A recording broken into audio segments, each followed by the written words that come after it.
A homeless boy ran up to a woman in an expensive restaurant and quietly whispered, "Ma'am, don't drink that. I saw through the window that your husband slipped something into your glass." The woman initially brushed it off but decided to play it safe. And a minute later, "Hello, you are watching the Janestories channel. Before we begin, please write in the comments where you are watching us from. Thank you for being with us. We hope you enjoy listening to this real-life story." Elizabeth was sitting at a corner table at L'Étoile, a high-end restaurant where the air was steeped in the aroma of truffles and champagne, and the waiters glided silently like shadows. Her Dior dress flowed over her figure like a silk wave, and a diamond necklace, a gift from her husband for their 10th anniversary, sparkled on her neck. She was the kind of woman fate had elevated to the top. A successful gallery owner and owner of a chain of boutiques in downtown Manhattan, but deep down, a captive of her own lifestyle. Her husband, Richard, sat across from her, smiling that polished smile that always seemed too perfect to her, like a porcelain mask. Richard was an investment banker playing with millions as if they were spare change. Their marriage had started like a fairy tale, romantic dinners in Paris, yachts on the Mediterranean Sea. But over time, cracks appeared. He became distant and irritable, and she grew suspicious. There were whispers about his affairs with other women, strange late-night phone calls. Liz pushed these thoughts away, reminding herself of their stability, the mansion in the prestigious gated community in Greenwich, Connecticut, the kids in an elite private school. "It's just fatigue," she told herself, sipping her sparkling water. Tonight, they were celebrating his promotion. A new seat on the board of directors. Richard had insisted on this dinner, ordering Liz a glass of her favourite champagne that cost $1,500 a bottle, along with oysters. These were the very little things that once made her heart beat faster at the mere thought of him. Today, however, it all felt more like a carefully constructed stage set than a display of affection. He took a sip from the water glass brought before the meal, and the light of hundreds of tiny crystal chandelier pendants above reflected in his eyes. Usually, those eyes seemed cold to her, but right now, something genuinely warm, almost tender, flickered in them. Or was it a trick of the light? Liz returned the smile, that perfectly honed socialite smile she had mastered over the years. But inside, deep beneath her ribs, a sharp, unpleasant feeling pricked her, as if a fine needle had pierced her veil of habitual calm. In recent months, Richard had been uncharacteristically attentive. Bouquets of white roses would appear on the kitchen island for no reason in the mornings when she came downstairs in her robe. He unexpectedly suggested weekend getaways to cozy little inns in upstate New York, even started staying late at the office less often, and once brought home her favourite perfume, the exact one she wore in the early years of their marriage. All of this could have looked like a sincere desire to mend their relationship, an attempt to bring back what had long been worn away by time and mutual reproaches. Maybe he really has changed, she thought for the 100th time in recent weeks. Maybe he was tired of the Cold War they had been silently waging. But every time this thought began to warm her with hope, it was immediately drowned out by another, more stubborn feeling, a heavy, viscous doubt gnawing at her from the inside. A waiter in a flawless black tuxedo brought the main course with that solemn unhurriedness that distinguishes establishments of this caliber. A perfectly seared filet mignon appeared in front of Richard, surrounded by tiny cuts of vegetables drizzled with truffle oil. In front of Liz was an exquisite salad with the most tender lobster meat, avocado, and thin slices of mango, dressed with a light lemon vanilla vinaigrette. Both dishes cost about $150 each. She barely had time to inhale the aroma before Richard stood up and excused himself briefly. "I'll be right back. Darling." He headed toward the restroom, leaving her alone at the table, surrounded by the quiet hum of strangers' conversations. Liz leaned back in her chair and looked out the massive window facing the evening streets of New York City. Outside the glass, the golden lights of black SUVs flickered, the silhouettes of pedestrians hurried by under umbrellas, and neon signs and street lamps cast their reflections. The city was living its usual noisy life, unaware of the little drama unfolding at one of the most expensive tables at L'Etoile. She was about to look away when a swift, barely perceptible shadow suddenly flashed in the reflection of the glass. Liz turned sharply and froze. Right by their table stood a young boy. He couldn't have been older than 10. Skinny, just skin and bones. He was wearing an old, faded jacket with a torn hood, jeans that clearly belonged to someone much larger, and worn-out sneakers with untied laces caked in a layer of street grime. His dark hair was tangled, matted from dampness and time. His face was smeared with something black, soot or dirt.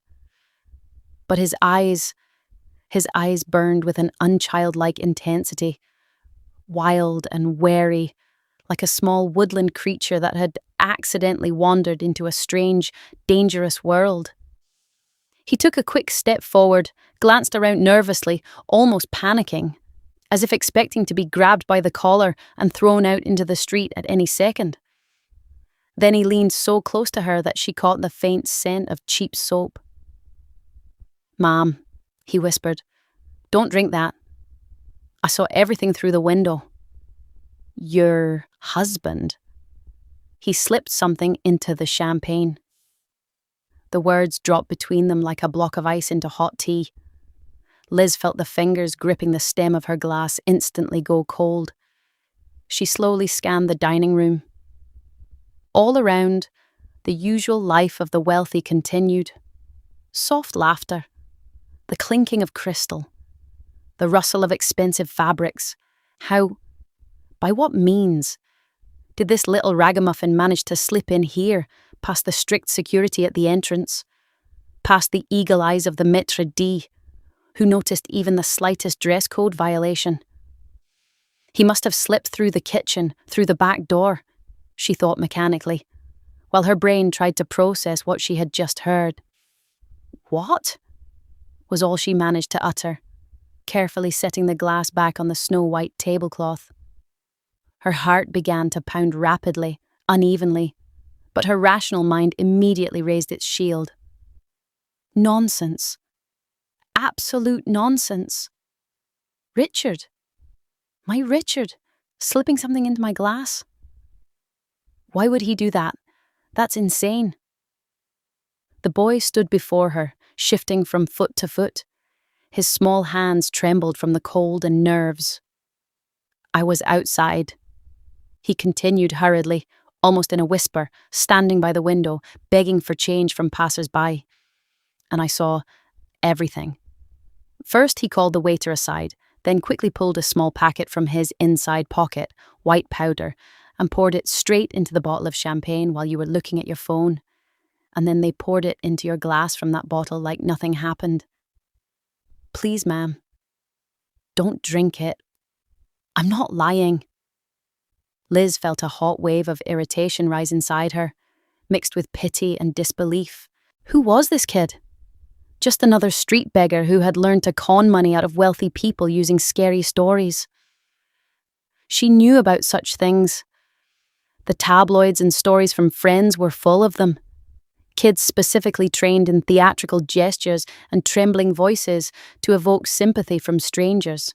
Her own sons, at almost the same age, were already taking lessons at private tennis clubs in crisp white uniforms, training with the best coaches and spending their vacations in Switzerland. And this boy, he was the living embodiment of the extreme poverty and despair she had spent her entire adult life carefully walling off with high fences of wealth, good manners, and expensive restaurants.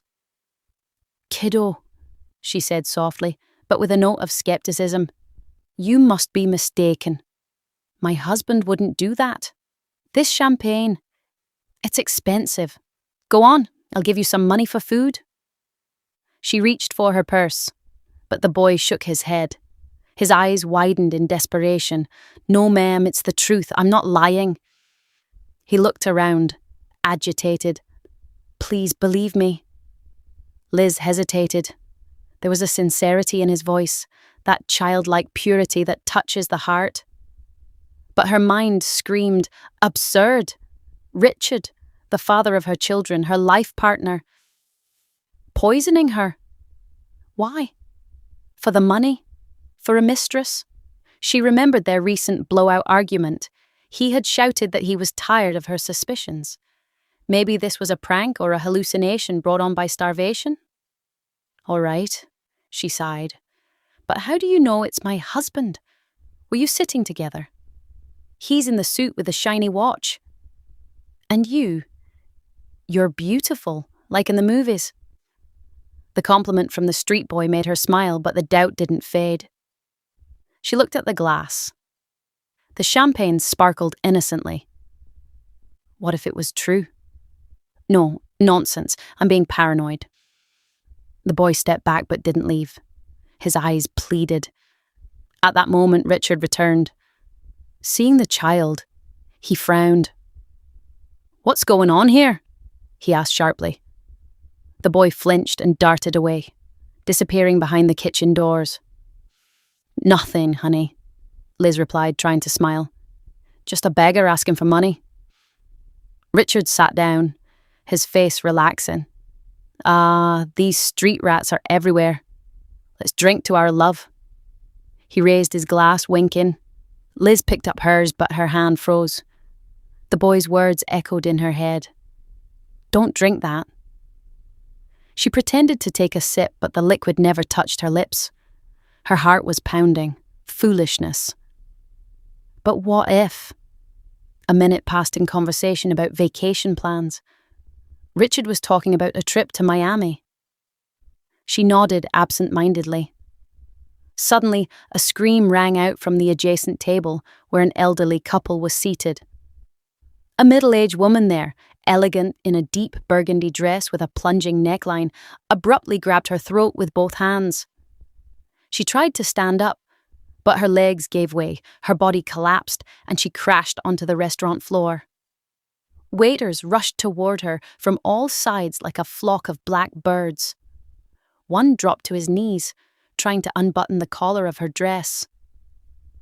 The woman's companion was screaming into his phone, calling 911.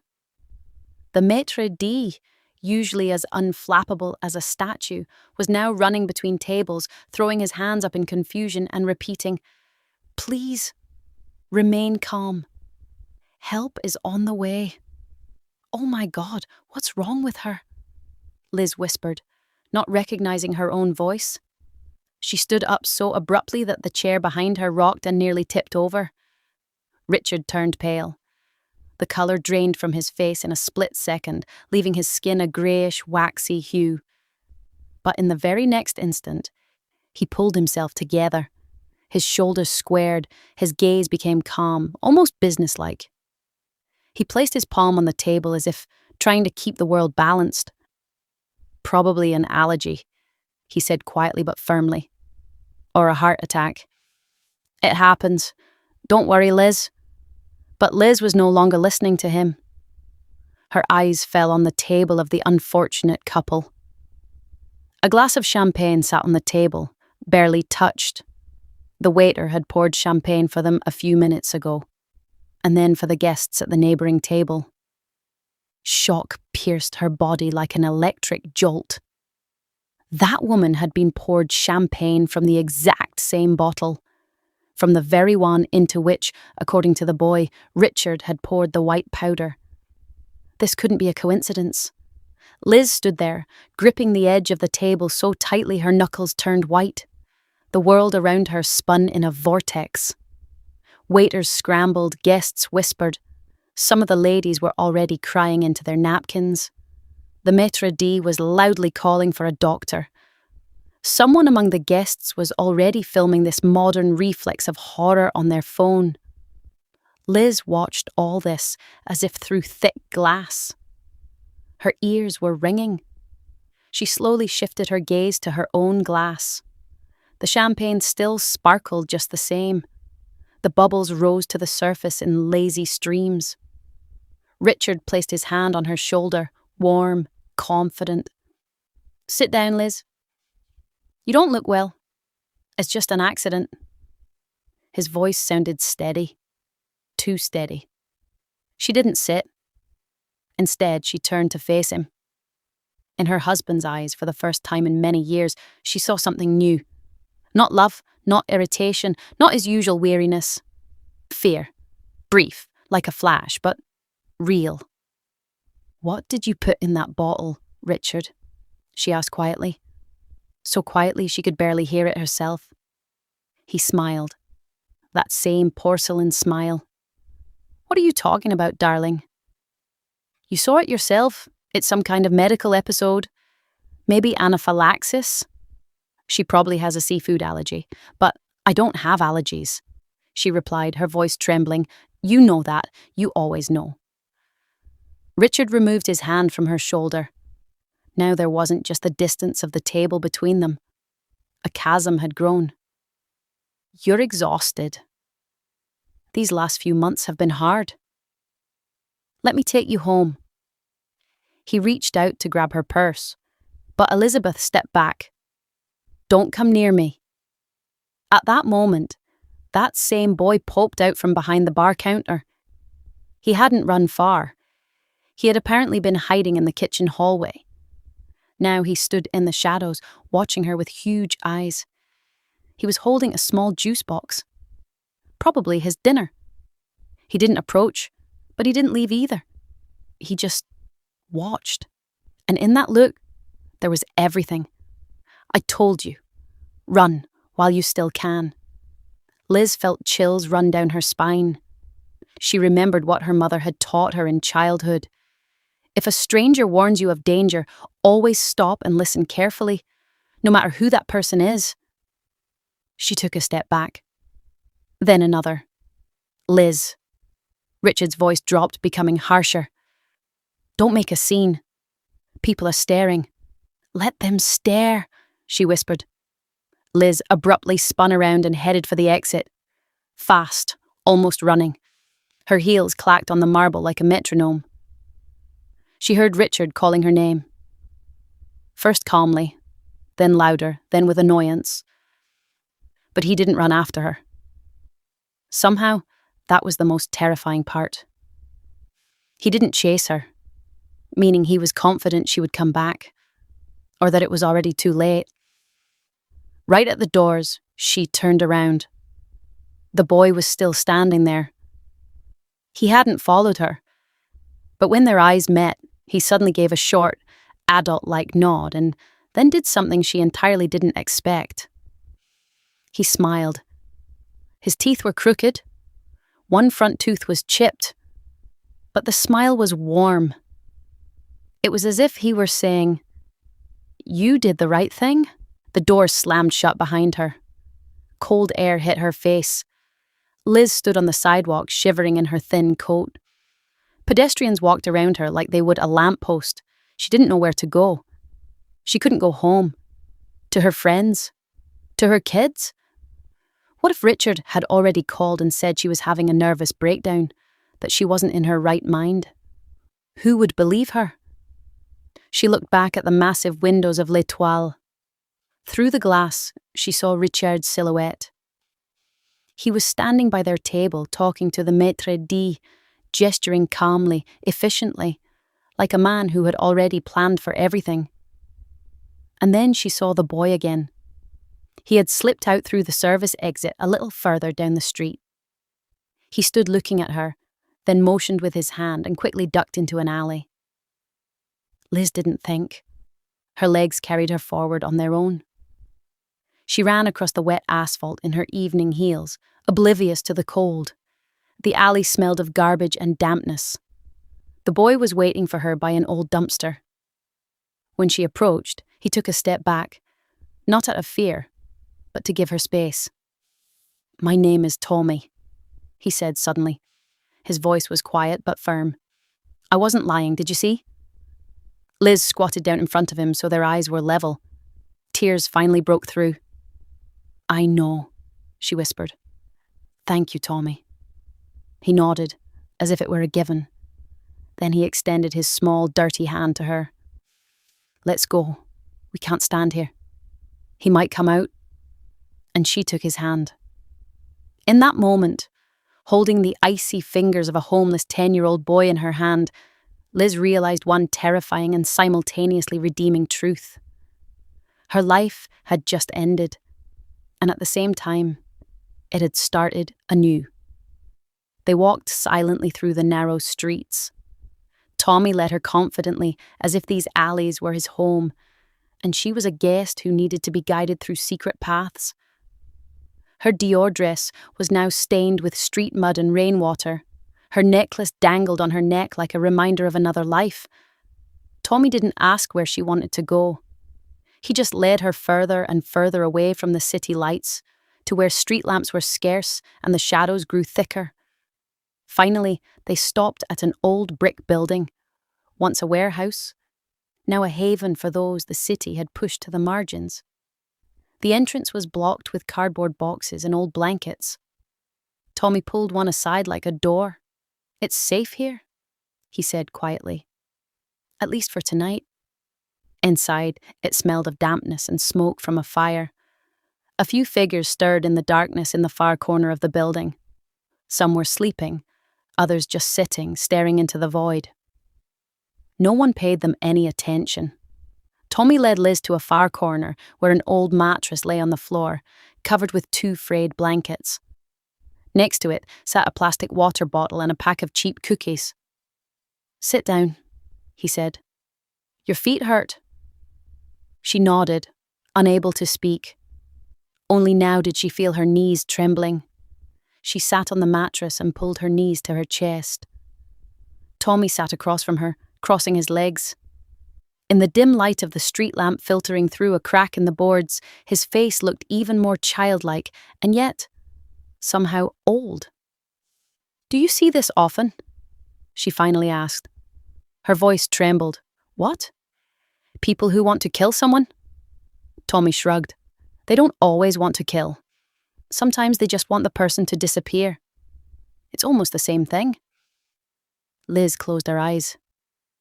Images spun in her head. Richard ordering the champagne. His fingers in his jacket pocket. His smile. And the woman on the restaurant floor, who died a minute before it could have happened to her.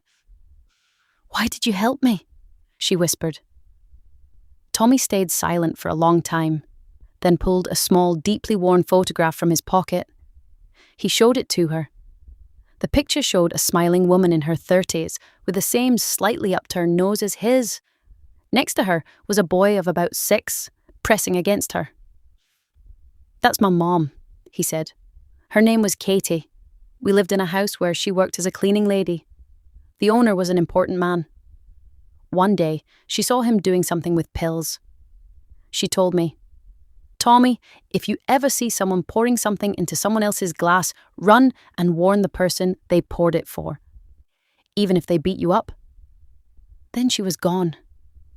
They said she fell down the stairs. But I know that's not true." Liz looked at the photograph, and tears rolled down her cheeks again.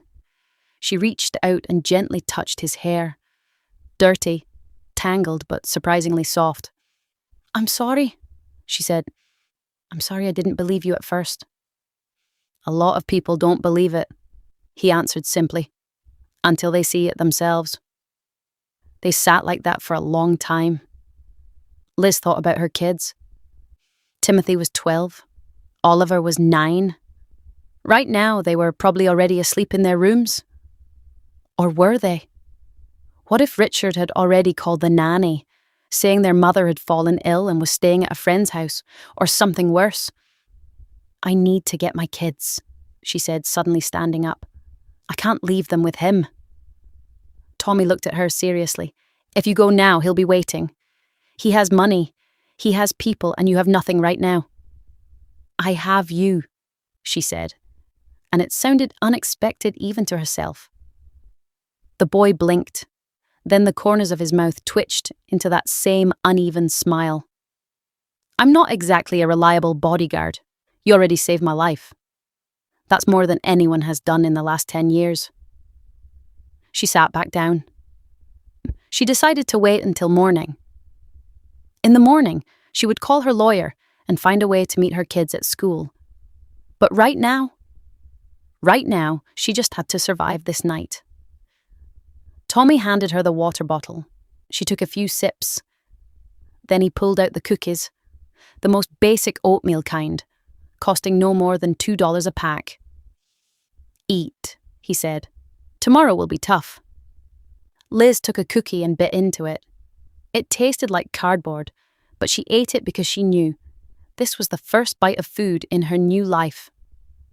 Somewhere in the distance, a police siren wailed. Elizabeth flinched. Tommy placed his palm on her hand, small, cold, but surprisingly firm. "Sleep," he said. "I'll keep watch."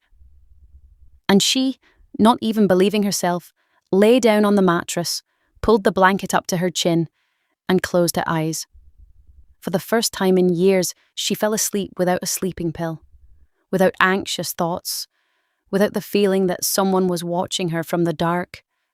And Tommy sat nearby, leaning his back against the wall, looking through the crack in the boards out to where the distant lights of the big city flickered. A city that didn't yet know that one of its queens had just escaped her golden cage. Light pierced through the cracks in the boards in thin grey beams. Liz woke up from the cold and the feeling that someone was watching her. Tommy was sitting in the same spot where she had left him the night before.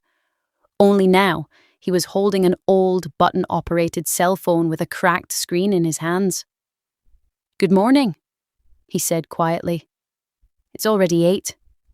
It's time." She sat up, feeling her entire body ache. Her back from the hard mattress, the soles of her feet from running on stones the day before.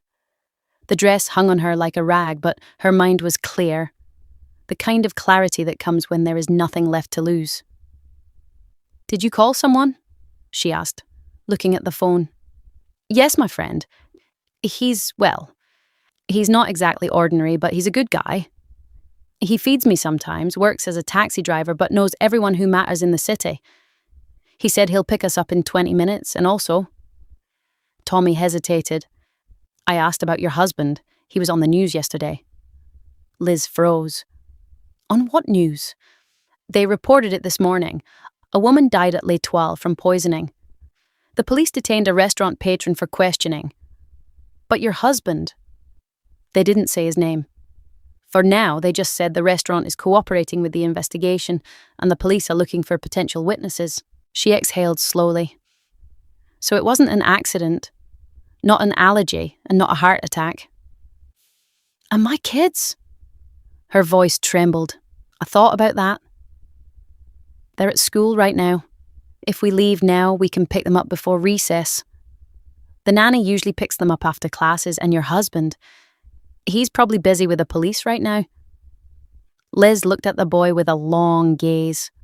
A 10-year-old child living on the street had planned her escape better than she could have herself. "You're incredible, Tommy." He just shrugged, as if it were nothing. 18 minutes later, an old black cab with no markings pulled up to the alley. The driver, a man around 45 with a short grey beard and a scar across his eyebrow, got out and opened the back door. "Get in, little brother," he told Tommy. Then he looked at Liz. "And you, lady, look like you just got back from a war." "Almost," she replied, and got in. The drive to the school took 37 minutes. The entire time, Liz sat in silence, holding Tommy's phone in her hands. Her fingers shook as she dialed Mark's number. It was the only number she knew by heart.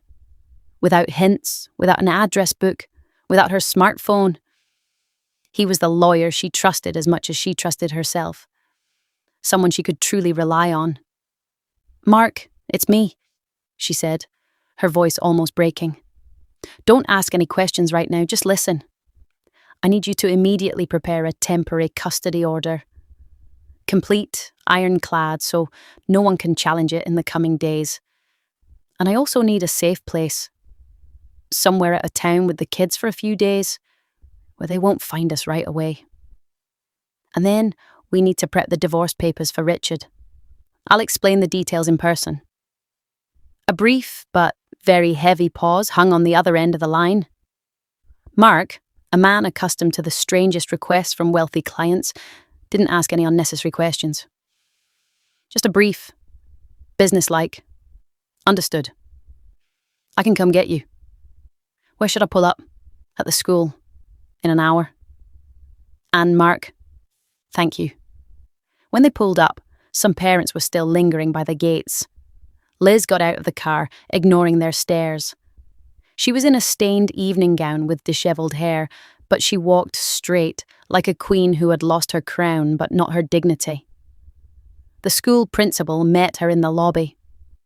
Seeing her appearance, he turned pale. Elizabeth, what happened? I need my children, immediately. It's a matter of life and death. He didn't argue. 5 minutes later, Timothy and Oliver ran out into the hallway. Seeing their mother, they froze at first, then rushed to her. Mom, why do you look so tired? What happened? She hugged them so tightly they squeaked. I'll explain later. Right now we're just going. We're leaving. She led them out to Mark's car, which was already waiting near the school. Tommy was waiting in the back seat of the car, nervously fiddling with the edge of his old jacket. When Timothy and Oliver climbed inside and saw him, Timothy immediately frowned. It was the older brother's habit to evaluate everything new with suspicion. Who's this? He asked, glaring at Tommy from under his brows. Liz leaned in, placed her hands on her son's knees, and looked at Tommy. He sat with his eyes lowered, as if afraid he was about to be kicked out. This, she began, and her voice trembled with the sudden surge of emotion, is the most important boy I've met in years. His name is Tommy, and he's coming with us. Oliver, without hesitating for a second, immediately stuck his little palm out to Tommy. Hi, do you have a PlayStation? Tommy looked up and slowly, hesitantly, that same uneven but incredibly warm smile bloomed on his face, complete with a slightly chipped front tooth and a dimple on his cheek. No, he answered honestly. But I know how to make paper airplanes that fly all the way across the room, and I can show you how to fold a frog that jumps if you blow on it. Cool! Oliver immediately scrambled deeper into the seat, scooting closer to him. Show me. Timothy stared suspiciously for another second, shifting his gaze from Tommy to his mother and back. Then he gave a short nod, as if making some important decision, and also moved closer. The car pulled away. They drove to Mark's country house in upstate New York. It was a large, old but secure mansion with a high stone fence and perimeter cameras. The door opened before they even got out of the car. Clothes had already been laid out for everyone in the foyer. Sweatpants, warm sweaters, socks, even a new pair of sneakers for Elizabeth. A hot kettle whistled in the kitchen, and plates of sandwiches and fruit sat on the table. And a separate room on the second floor overlooking the garden had been prepared for Tommy. That evening, when the kids finally fell asleep in one large room, they had insisted themselves that Tommy sleep with them. Liz walked out onto the wide wooden terrace. The night was cold and starry, smelling of wet grass and smoke from the fireplace in the living room. She stood there, wrapping her arms around herself, staring into the dark. You are on the Life Stories channel. Thank you for watching. Tommy followed her out, quietly, almost soundlessly, and stopped in the doorway, hesitant to come closer. Liz turned to him. You're not going back to the street, she said firmly but very gently. You don't belong there. Not ever again.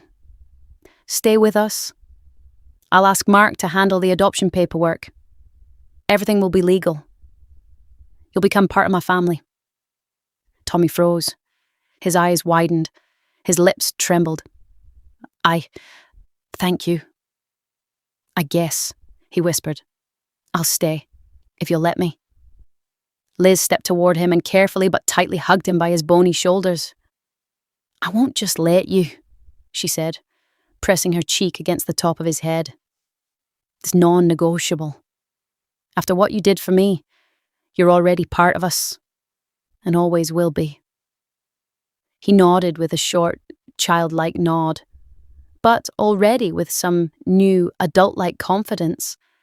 And for the first time in years, he didn't pull away from a stranger's warmth. She looked up at the stars.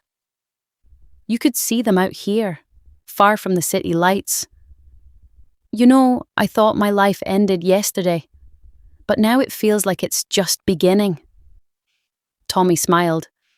Sometimes, for something to begin, everything else has to collapse like an old house. Then you build a new one, beautiful and real. And somewhere far away in the city, Richard sat in an interrogation room, watching the security footage from L'Étoile replay on the screen. On one of the screens, the small silhouette of a boy by the window was visible, along with a woman who hadn't drunk her champagne. He didn't know that this woman had already started a new life. And the little boy who saved her had finally found a home. Thank you for watching. Please like the video, subscribe to the channel and leave a comment. We would love to know what you think.